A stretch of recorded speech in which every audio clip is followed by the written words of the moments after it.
I'm so excited to be back here again with another podcast. And honestly, this has been a great opportunity for me to dig deep into all the things that I've learned. And one thing that I've learned and why I'm here doing the podcast now at this point in my life is because I do believe, and you will hear this over and over again, some things we know because we've had enough days on this earth to know them. And that's what makes me excited. And today, the topic is character. And the topic is character. And the first word that I'm going to use to define character is the word critique. And what do I mean by that? Is that with our character, we have to be open to the critiques that we get from others about ourselves.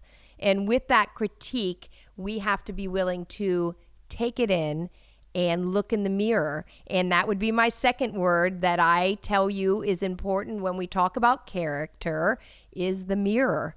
Sometimes when we don't get the verbal critique, because honestly, I don't think people in general are honest enough with each other to critique each other. So when we don't get a critique from others, are we willing to look in the mirror and critique ourselves? That would also be a statement, in my opinion, about character. Another word that I believe most people don't use when they define character is the word fluid.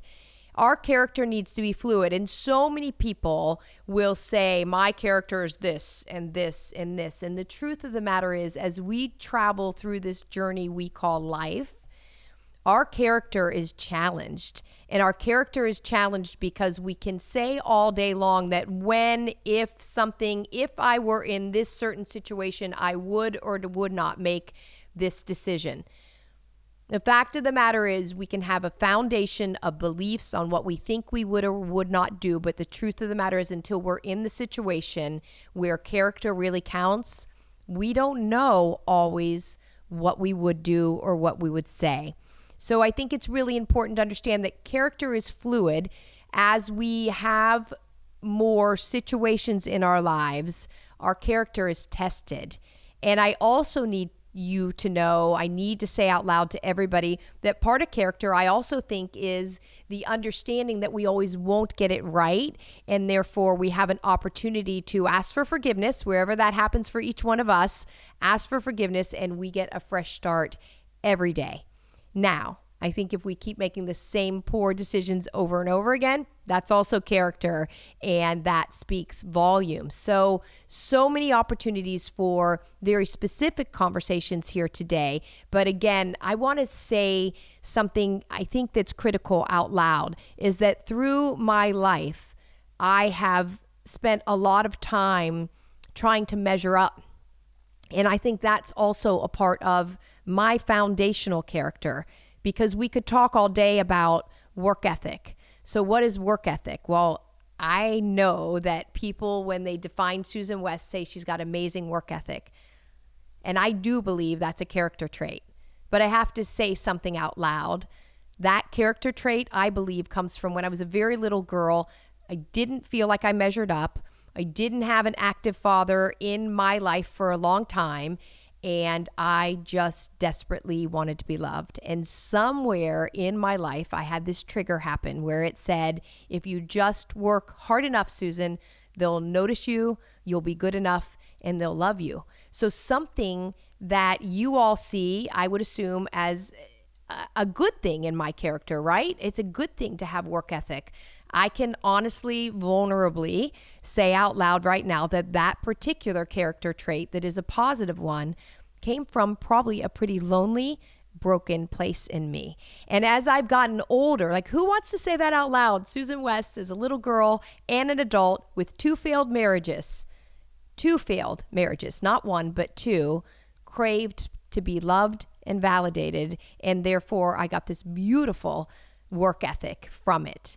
And for amazing, beautiful children, 2 grandchildren, 3 grandchildren, and a 4th one on the way. So beautiful things came from that work ethic, but it came from a very sad, lonely, broken place within me.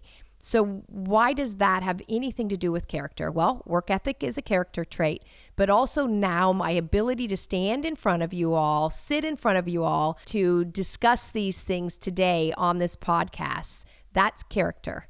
That is my character saying that I will be vulnerable and I'm willing to let people see inside something that was dark and broken in me in order to say, you too can get to the other side of it. So my character now is displayed by honesty, transparency, and vulnerability about how I got to where I am today. That's why I'm doing these podcasts, because I know there has to be another woman or another man out there that says, I too was broken. I too didn't think I measured up. And by the way, I've had more than one person in my life, in my adult life, say to me, Susan, how can you think you don't measure up? You have this attribute, this success, this, lists things for me. And yet still you question if you're good enough, if you measure up. That's what this podcast is about. That's what character is about, where I'm concerned, is a willingness to share something deep within yourself that hasn't been positive. But for me, I got a positive result from it. And until I was willing to really reconcile this part of me, my need to be loved, my need to be validated, my understanding of self that said I wasn't good enough, until I was willing to reconcile this, I think my character had some flaws in it because part of it was coming from a brokenness. So those broken pieces, maybe still sometimes I struggle with them, but the willingness to talk about them openly and to work through the other side of them publicly, I think makes a difference in my character. So it's changed a brokenness to a confidence, a willingness to be critiqued, have people hear what I say about myself out loud that isn't a pretty picture of me, and also the willingness to look in the mirror and say, Susan, you are enough. I think those are character traits as well. Where did some of my character traits come from? Well, when I was 15, I was admitted into a drug rehab. I had an extensive amount of alcoholism in my family. I don't know that I was a drug addict, but I do know that I was on the cusp of making some very poor decisions. And in that experience, I learned a lot about self. I learned a lot about the way I thought about myself. I learned a lot about the way that I can change the way that I think about myself, and a lot about the way I interact with people. So those that 15 to say 20, those years in my life were instrumental in building a self-awareness. I will also tell you that those 5 years in my life were also an opportunity for me to experience pretty rigid people, people that were holier than thou, that said life is black and life is white, and we have to live life in this way if you're good and this way if you're bad. And I had to reconcile all of that too. That's another reason why I have this very deep belief within me that character is fluid. You ever hear the expression holier than thou? I think religions get a bad rap because people come in and say you have to be this way. You're good if you're this way. You're bad if you're this way. I learned in that treatment center through the time that I was there as a client and then the time I was there as a counselor that life is not black and white. Honesty is a character trait that is black or white. You're either honest or you're not. That is a black or white. Truthful is not honest. There's a difference. Leading people to believe something you want them to believe without lying is not honest. So I would say to you, honesty is a black and white character trait, but there are a lot of things about character that can be fluid because we have to love people from where they are. And I learned that when I was in the drug rehab again as a client and also as a counselor. And I learned that judging people is a character flaw, 100%. However, discerning people, including ourselves, I believe, is a character trait that can be used for good. Anyone that sits and says, I don't judge, we all judge. We all judge. But again, to discern ourselves and others and help each of us be better, that's, I think, a really great character quality. So again, it's not black or white. And I think the black and whiteness that people like to put in character really diminishes our ability to be truly, truly good people and to grow. If we all stayed the same from the time we were born until the time we die, right? Well, first of all, we physically can't do that. It's impossible physically, but we grow because of experience. And I think experience allows our character to blossom and grow into something beautiful, but only if we allow it also to, right? The seasons come and the same beautiful plant will, the flowers, the petals will fall and it will die and then it blooms again, right? And I think character is the same thing, that we go through challenges. We don't always behave well.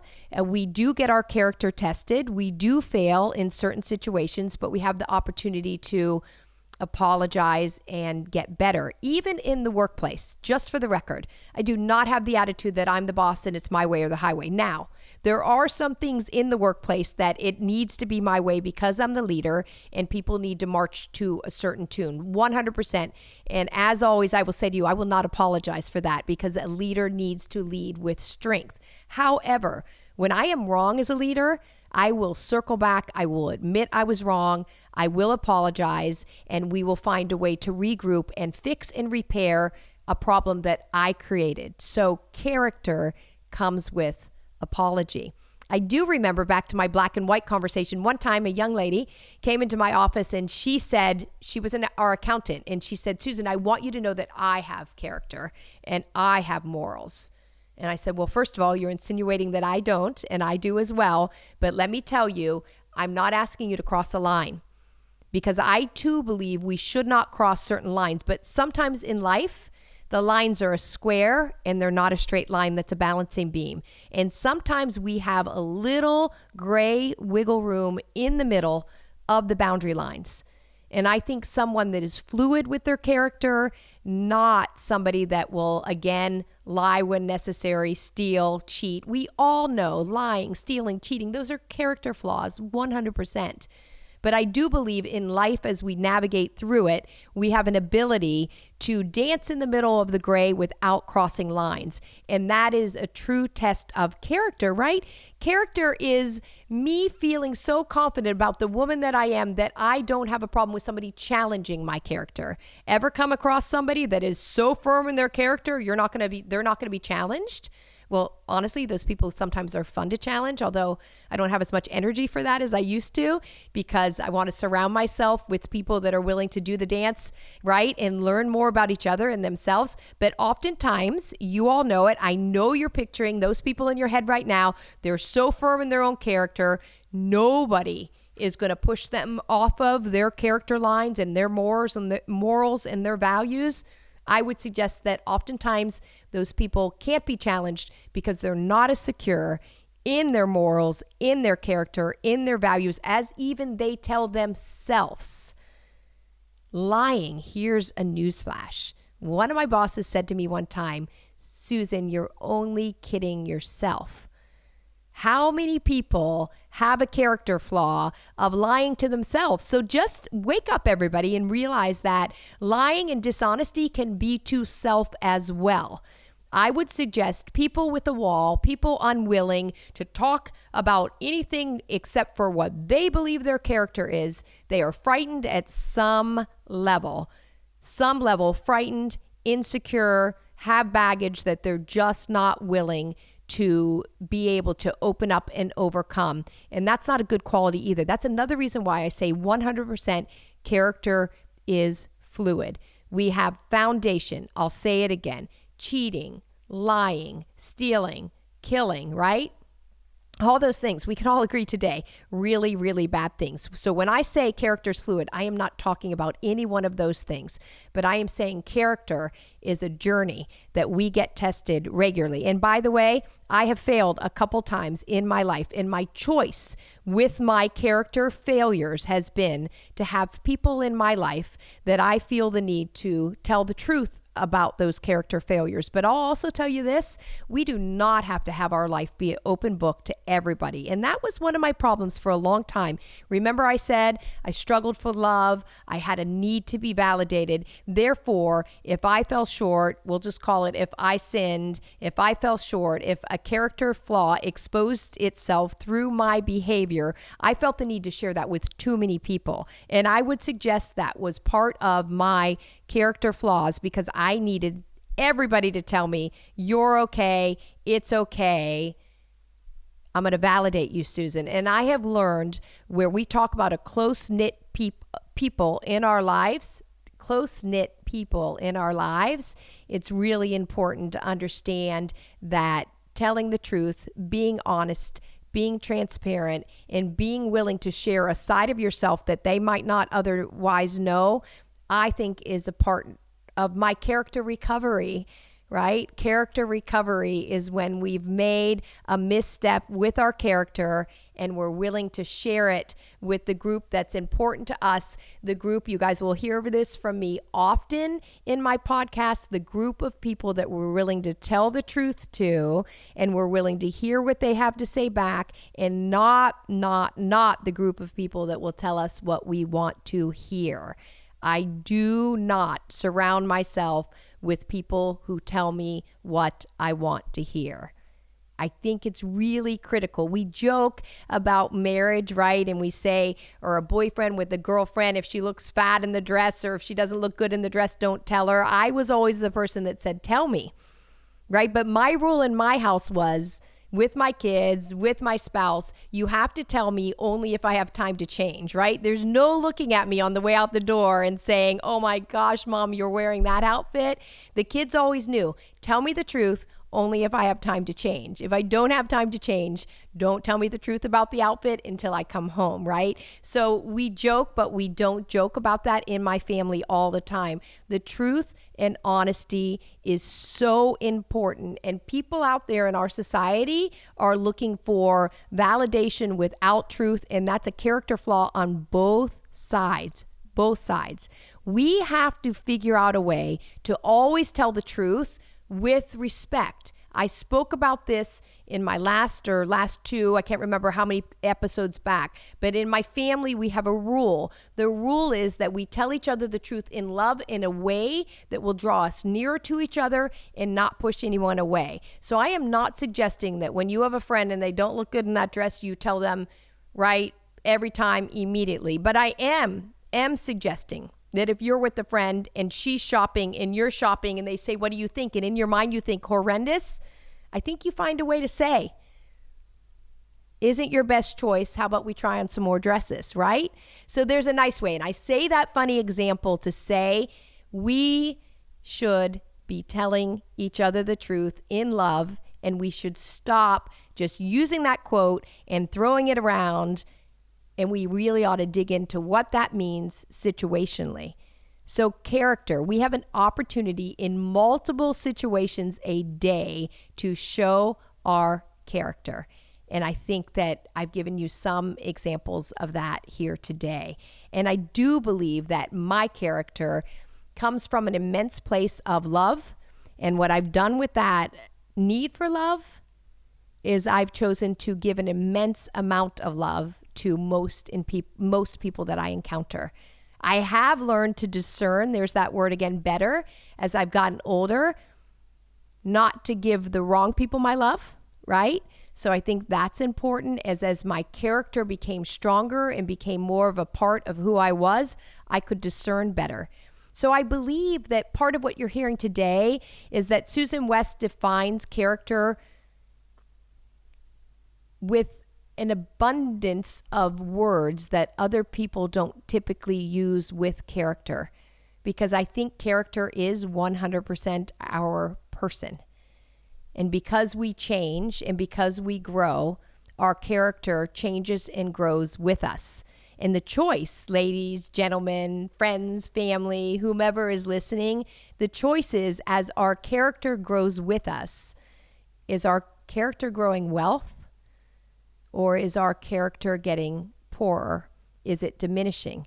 And that's a choice that we're given daily. So no matter what decisions we've made up to this moment, we have a choice. I do believe, again, I have an immense amount of love. And I also believe, because that has been my need through my life, that I have talked about this over and over again with my children, with my work, with everything that I do. I have a belief system that says if you pour love in, anything is possible. That is a piece of my character. I've just gotten better at choosing who and where to pour that love in. All these conversations lead to the same thing. We get to choose every day who we are, but whoever we are, let's work on being honest and transparent about who we are, being willing to expose in the right environments, in the right audience, who we are, with an openness to change and become better. And that, in those simple words, is how I would describe and define my own character. So today, I trust that everybody's found a moment here today, that there's something that could benefit you, that you could take away. And more than that, please, please, please, if you have something that could benefit me or make me better, I would love to hear that as well. But they also tell me, because I'm doing this podcast, I have to ask you to follow us, right, on Instagram. And following us on Instagram would be the reframe_FNT. And then following us on Facebook would be the reframe. So you're going to give us comments, you're going to engage. I am going to get so much applause from the people that helped me produce this because I said all that correctly. But we do look forward to your engagement, your follow, your participation, because honestly, that tells us that you're enjoying this as much as I am enjoying this. So thank you for your time today, and I really do look forward to hearing from you.